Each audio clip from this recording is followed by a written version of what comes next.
నా పేరు రమేష్, రమావత్ రమేష్. మాది వచ్చేసి కేశంనేనిపల్లి. ఇంతకుముందు మండలం పియ్యపల్లి ఉండేది, ఇప్పుడేమో గుడిపల్లి అయిపోయింది సార్. ఇంకోటి ఏమనంటే ఇప్పుడు ఈ స్కామ్ అయిపోయింది కదా, మైక్రో స్కామ్లా కొన్ని నా కాడ నుంచి కొన్ని డబ్బులు తీసుకున్నారు సార్. దేని ద్వారా అని అంటే గత 8-9 సంవత్సరాల నుంచి నేను రమావత్ మధు ఇద్దరం కలిసి ఇంతకుముందు పనిచేసేది. తర్వాత వాళ్ళమ్మ చనిపోయింది. వాళ్ళమ్మ చనిపోయిన తర్వాత మా ఇంటికి వచ్చేది, తినేది, తాగేది అన్నీ మేము చూసుకునేది. అతనికి బట్టలు కూడా మా అమ్మే కడిగి మాకెక్కడికైనా పోవాలన్నా కానీ పైసలు ఇచ్చి మాకు కొన్నిసార్లు మా అమ్మ కూడా మాకు సహాయం చేసింది. ఆ విషయం ఆయనకు కూడా తెలుసు. మా అమ్మకు పెద్దమ్మ అని అంటాడు, మా నాన్నకు పెదనాన్న అని అంటాడు. తర్వాత అదే ప్రకారంగా నడుస్తుంటే ఆ విన్ఫినిత్ కంపెనీ అనేది ఎత్తిపోయిన తర్వాత మళ్ళీ వెస్టేజ్ కంపెనీ వచ్చింది. వెస్టేజ్ కంపెనీలో ఇక విన్ఫినిత్లోనే చాలా రిస్క్ పడ్డాం కదా. వాళ్ళు చూసుకోదంటే నేను కొన్నిసార్లు ఆటోకి పోయినా, హైదరాబాద్ ఆటోకి పోయినా, ఆటో నుంచి మంచి బతున్నా. తర్వాత ఈయన మా వాళ్ళు టీం నుంచి వాళ్ళు వెస్టేజ్ చేస్తున్న తర్వాత ఈయన ఒక సైడ్కి వెళ్ళిపోయిండు, మా టీం నుంచి వెళ్ళిపోయిండు. నేను హైదరాబాద్ ఆటో పోయినా, వీళ్ళేమో ఒక సైడ్ చేస్తున్నారు. మధు ఒక సైడ్కి వెళ్ళిపోయి ఈయన ప్రాసెసింగ్ ఈయన చేస్తుండు. తర్వాత కొన్ని రోజుల తర్వాత ఒక 2-3 నెలల తర్వాత నాకు కలిసి ఒకసారి ఫోన్ చేసి ఏమన్నాడంటే, అరే రమేష్ ఇక్కడ రా అని అన్నాడు. ఏమైందని అన్నా, పలాని ఇట్లా రా మాట్లాడేందని అన్నా. సరే మాట్లాడదామని. అరే రమేష్ ఇట్లా కాదురా, ఇట్లా చేస్తున్నా, నేను కొన్ని బిజినెస్ పెట్టినా, నీకు తెలియదు, తర్వాత నేను చెప్తాలే, ఇప్పుడైతే ప్రజెంట్ ఒక 2 లక్షలు పెట్టని అన్నాడు. 2 లక్షలు పెడితే నీకు 5 రూపాయలు వడ్డీ కాడికి ఇస్తా, నువ్వు పోయి మీ నాన్న కడుగు, పెదనాన్న కడుగు, ఇస్తాడు అని అన్నా. అదే ప్రాసెసింగ్ పోయి మా నాన్న కడితే ఇయ్యలే. కొన్ని రోజుల తర్వాత మా నాన్నకు కూడా మళ్ళీ పిలిచిండు. ఎక్కడని అంటే హైదరాబాద్లో పిలిచిండు. హైదరాబాద్లో పిలిచిన తర్వాత పెదనాన్న అట్లా ఉంటుంది, నువ్వు తండల మీరు నాయక్ కదా అంటే, మా బంజారాలో మేము నాయక్ అనే ఉంటాం, మీ బంజారాలో మీ నాయక్ ఉన్నారు కదా అంటే, మీ నాయక్ మీ ఊళ్ళో ఎంత ఉన్నారో నాకు తెలియదు, నా కాడ వచ్చినావు కదా, నా కాడ వచ్చిన తర్వాత నువ్వు ఎట్లా ఉంటావో నీకే తెలుసు, అది నీకే తెలుస్తుంది పెదనాన్న. నువ్వైతే ప్రజెంట్ ఒక 5-6 లక్షలు చేయి పెదనాన్న, తర్వాత నేను నీకు వడ్డీ రూపంగా నేను ఇస్తా, నీకు ఎప్పుడు కావాలా, నువ్వు ఎప్పుడైనా ఫ్లాట్ కొంటావా, నేను భూమి కొంటావా, లేకుంటే రమేష్ ఎప్పుడు నేను పెళ్ళి అవుతుందా ఆ టైం నేను పైసలు ఇచ్చేస్తా అని అన్నాడు. మా నాన్న అదే నిజంగా అనుకున్నావు. అప్పటికి ఈ మియాపూర్లో ఆఫీస్లో ఉన్నప్పుడు పెద్ద బిల్డింగ్ ఉండేది సార్. ఆ బిల్డింగ్లో మా నాన్న నిన్న మొన్న నా దగ్గర పనిచేసే మన దగ్గర ఉండేటోడు అబ్బాయి ఇలా ఇంత పెద్ద చేసుకుంటూ ఏం దందా ఏందని అంటే, మధు ఏంద్రా ఇది అసలు అంటే, పెదనాన్న నీకు తెలియదు పెదనాన్న, నువ్వు పైసలు ఇవ్వు, తర్వాత నీకు అర్థమవుతుంది అన్నాడు. అదే ప్రాసెసింగ్లో మా నాన్న దాదాపుగా ఒక 10 లక్షలు దాకా చేసిండు. 10 లక్షలు చేస్తే తర్వాత కొంచెం డౌన్గానే ఉన్నాం. తర్వాత ఇంకా ఏం చేసిండంటే నాకు ఇంకా క్లోజ్గా అయిపోయిన తర్వాత నేను కొన్నిసార్లు మల్లెపల్లి పిలుస్తాడు, బిర్యానీ తినిపిస్తాడు, తాగి ఏమైనా బట్టలు ఇప్పిస్తాడు, ఇట్లా చేపించిన తర్వాత సరేలే ఇట్లానే అనగానే తర్వాత మల్లెపల్లి ఆఫీస్ ఓపెన్ అయిన తర్వాత నువ్వు ఇక్కడక్కడ ఎందుకు ఆటోకు పోతావు, ఇంతకుముందు నుంచి నా దగ్గరనే ఉన్నావు కదా, సరే నా దగ్గరనే పని చేసుకో, బాగుంటుంది, నా దగ్గర పని చేసుకో, నీకు 25,000 ఇస్తారు అని అన్నాడు. సరేలే అన్న, నేను దగ్గరనే ఉంది కదా, ఊరు కూడా దగ్గరనే ఉంది కదా, దగ్గర రానిపోని, మనకు అన్నీ ఏమన్నా చూసుకోవచ్చు, నేను కూడా నీ దగ్గర ఉంటా అని నేను కూడా అనుకున్నా. తర్వాత ఇట్లా అయిన తర్వాత కొన్నిసార్లు ఇదేంటి అసలు ఏంటి అని నేను ఇంకా డీప్గా అడిగితే, నీకెందుకు అవసరమా, నీకు అవసరం లేదు, నీకు కొన్ని నేను చెప్తా, తర్వాత చెప్తా అని అన్నాడు. తర్వాత చెప్తే కొన్నిసార్లు ఈ శివ అన్న వచ్చిండు, ఎవరు మంగ్లీ వాళ్ళ తమ్ముడు వచ్చిన తర్వాత ఒకసారి నాకు డౌట్ వచ్చింది, ఏందబ్బా ఈయన ఇక్కడ ఎందుకు వచ్చిండు అనేసరికి నేను మధుకు పోయి మళ్ళీ అడిగిన, ఏం మధు ఇట్లా వచ్చిండని అంటే, కొన్ని డీలింగ్ ఉంటాయిరా, అవి వస్తూనే ఉంటాయి పోతూనే ఉంటాయి, నువ్వు అట్లా లైట్ తీసుకోవాలి, నీవు క్యాషియర్ కదా, నీకు అంతా అర్థమవుతూనే ఉంటుంది, నువ్వు నీ పని నువ్వు చూసుకోని అన్నాడు. సరేలే అని నేను కూడా ఊకున్న తర్వాత ఒక 20 డేస్ బ్యాక్ మళ్ళీ ఒక 20 రోజుల తర్వాత మళ్ళీ మంగళక్క వచ్చింది. మంగళక్క వస్తే అది ఏ టైంకి వచ్చింది, నేను ఆఫీస్ మొత్తం బంద్ చేసిన, నేను 6 గంటలకే క్లోజ్ చేశాను ఆఫీస్ క్లోజ్ చేసిన తర్వాత నేను రూమ్ పోయిన తర్వాత ఫోన్ చేసిండు, అరే రమేష్ ఇక్కడ వచ్చి ఆఫీస్ ఓపెన్ చేయని అన్నాడు. చేసిన అంతలే మంగళక్క వచ్చింది. అక్క వచ్చిన తర్వాత ఇక వాళ్ళిద్దరు ముగ్గురు ఉన్నారు అక్కతోటి పాటు, ఈయన శివ ఉండు, అక్క ఉంది, ఇంకోటి అంటే ఈయన మధుగూడ ఉండు, వీళ్ళు 3-4 ఉంటే నేను ఆఫీస్ ఓపెన్ చేసిన తర్వాత కథం నువ్వు వెళ్ళిపోరా అని అన్నాడు. రూమ్ పోయి నేను పడుకున్న తర్వాత వాళ్ళు ఏ టైంకి వెళ్ళిపోయినా కూడా నాకు తెలియదు. మళ్ళీ వాళ్ళు ఎప్పుడు పోయారో కూడా నాకు తెలియదు. నేను పొద్దున మళ్ళీ 6 గంటలకు నేను వచ్చిన. ఎందుకు ఉన్నరా పోయిర్రా, లేకుంటే మన సార్ కదా ఎంతైనా మనకు ఆడ పని చేస్తున్నాం కదా, ఆయన కాడ పోవాలి పొద్దున్నే, ఇక వాళ్ళు చూసుకోవాలన్నప్పుడు నేను పోయినా. పోతే లేరు వాళ్ళు. అట్లనే మళ్ళీ నేను నా పని నేను చేస్తూనే ఉన్నా. అయితే కొన్నిసార్లు బయట వాళ్ళు కూడా ఇంకా కొన్ని మనకు తెలిసిన క్యాండిడేట్ కూడా వస్తున్నారు అక్కడ.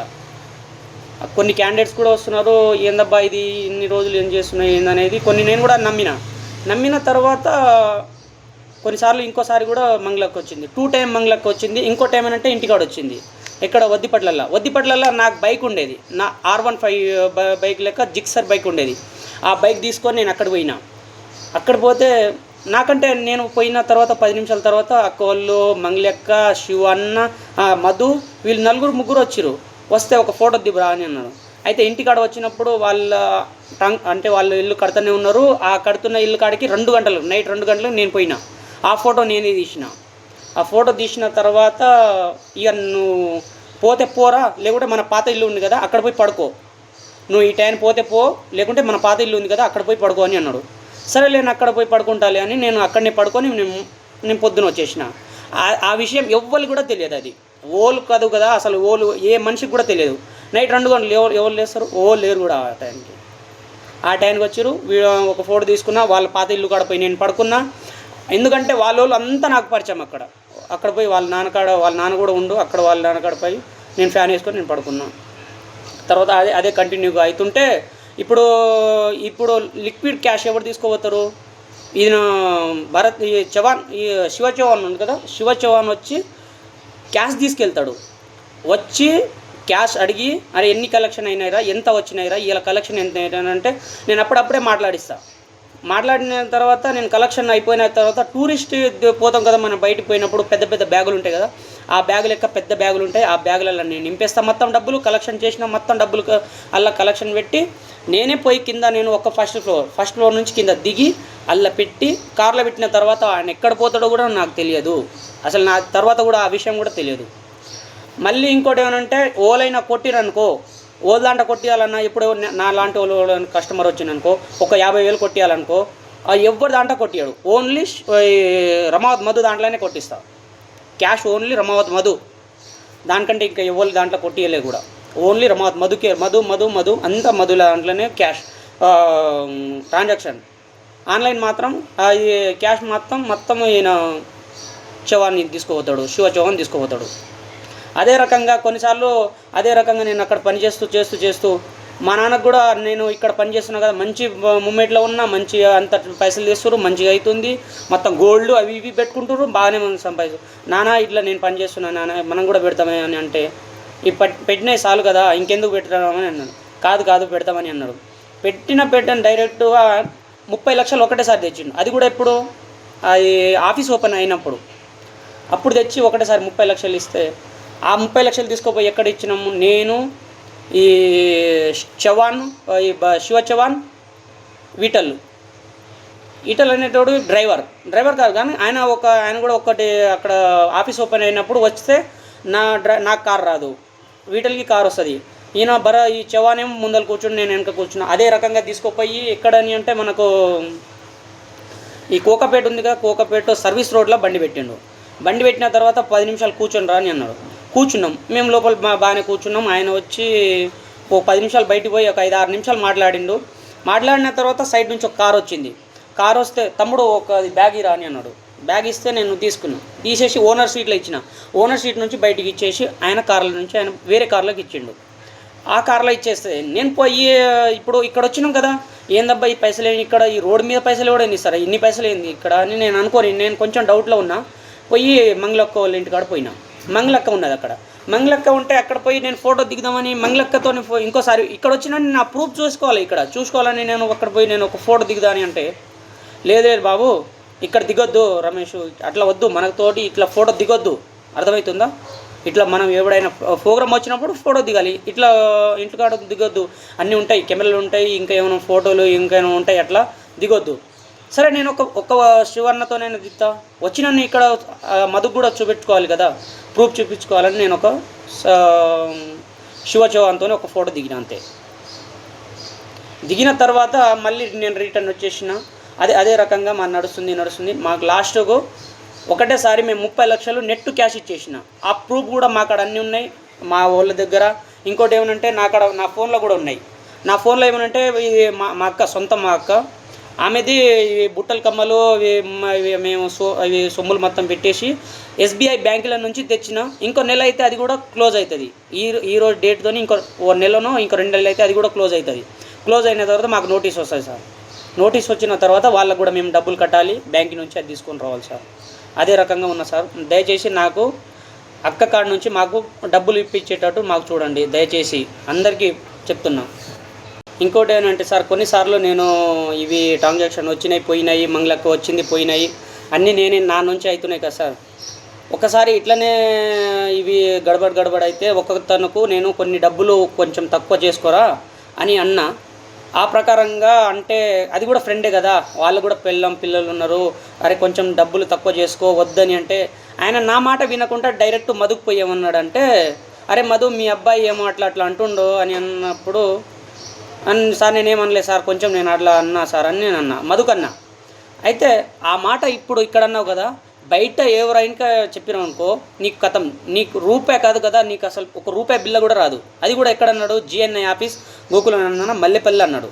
ఆ మల్లెపల్లి ఆఫీస్లో అంటే సార్ నేను ఇంకోసారి నేను ఇట్లా చెప్పను సరేనా, ఇంకోసారి చెప్పను కూడా, ఇంకోసారి చెప్పినావు అనుకో ఈ మొత్తం నీకు ₹1 కూడా రావు, నేను ఎవరు వచ్చినా ఓళ్ళు చేసినా ఏం చేసినా నీకు చంపేస్తా అని అన్నాడు. డైరెక్ట్ నాకు చంపేస్తా అని అన్నాడు. ఓడు రమావత్ మధు నాకు ఆ రూమ్లో తీసుకుపోయి నాకు ఒకసారి వార్నింగ్ ఇచ్చిండు. ఎందుకంటే ఈ రకంగా నేను చెప్పిన కదా, వేరే వాళ్ళు కర్నూలులో ఉన్నారు కదా, వాళ్ళకు మా టీం కదా, ఒకటే టీం కదా, ఆ టీం వాళ్ళకు నువ్వు చెప్పినావు అనుకో నీకు బాగుండదు.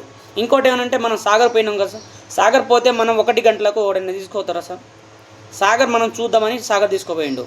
సాగర్ తీసుకోపోతే అక్కడ చేపలు ఫ్రై చేయించి నాకు ఒక థమ్స్అప్ ఇప్పించిన తర్వాత గంటలు మాట్లాడు, 2 గంటల దాకా మాట్లాడు. 1:30కు పోతే 2:30 గంటల దాకా అక్కడనే మాట్లాడాను. అన్న నిద్ర వస్తుంది పోదామే అని అంటే కానీ అక్కడనే ఆ ఫోన్లో మాట్లాడు. ఎవరని అంటే మంగళక్క. 2 నిమిషాలు అల్లా ఆ నెంబర్ ఉన్నది, మంగళక్క నెంబర్ లేదు, మధు నెంబర్ ఉంది, ఇక్కడ నుంచి పోయిన నెంబర్ ఉంది. అక్కడ ఏ సిమ్తో వాడుతున్నానో నాకు తెలియదు, ఇక్కడ నుంచి పోయిన సిమ్ నెంబర్ నా అక్కడ ఉంది. అది కూడా ఏదని అంటే ఫస్ట్ లవ్ గుర్తు, జెండా గుర్తు, ఇంకోటి కూడా ఇప్పుడు రెడ్, గ్రీను, ఎల్లో, అది 3 కలర్ ఉంటాయి కదా మన జాతీయ జెండా, ఆ కలర్ గుర్తులు ఉంటాయి దాని మీద, ఆ కలర్ గుర్తులు ఉంటాయి. ఆ మంగళక్కలతోని దాదాపుగా 2:30 గంటలు ఆ ఏసీ ఆన్ చేసుకున్న నీళ్లు దాదాపుగా 2-3 ఫీట్లు పోయినాయి. ఒక 10-15 ఒక 5-6 ఫీట్లు దాకా పోయినాయి నీళ్ళు కిందనే. అవి కింద చుక్క పడతాయి కదా, దాదాపు ఒక 5-6 ఫీట్లు పోయినాయి. అప్పుడు దాకా కూడా ఆయన మాట్లాడుతూ రిస్క్ వచ్చింది.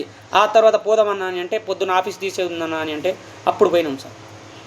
దయచేసి మధు అనేటోడు నాకు ఇంతకుముందు నాకు చాలాసార్లు నా భయపెట్టించిండు. నువ్వు ఎక్కడున్నా కానీ నీకు చంపేస్తా, నీకేమైనా ఉంటే నేను ఉన్నా కదా, నేను చూసుకుంటా, అన్నీ నేను చూసుకుంటా, కానీ నువ్వు ఏదొక్కటైనా బయటికి పోయిందా నువ్వు కథమే, ఇక నువ్వు ఎవరితోనంటావా ఎవరితో నీ జాడ లేకుండా నేను చేస్తా, నా బాధ్యత నాది అని అన్నాడు. అయితే నేను ఇన్ని రోజులు నేను బయటికి రాలే, కొంతసార్ వల్ల నేను బయటికి వస్తున్నా. ఇప్పుడే నేను బయటికి వస్తున్నా, లేకుంటే నేను అది కూడా నాకు వార్నింగ్ ఇచ్చిండు, దానివల్లనే నేను కొన్ని ఆగిపోయినా సార్. దయచేసి చెప్తున్నా, నా డబ్బులు నాకు వచ్చేటట్టు చూడండి.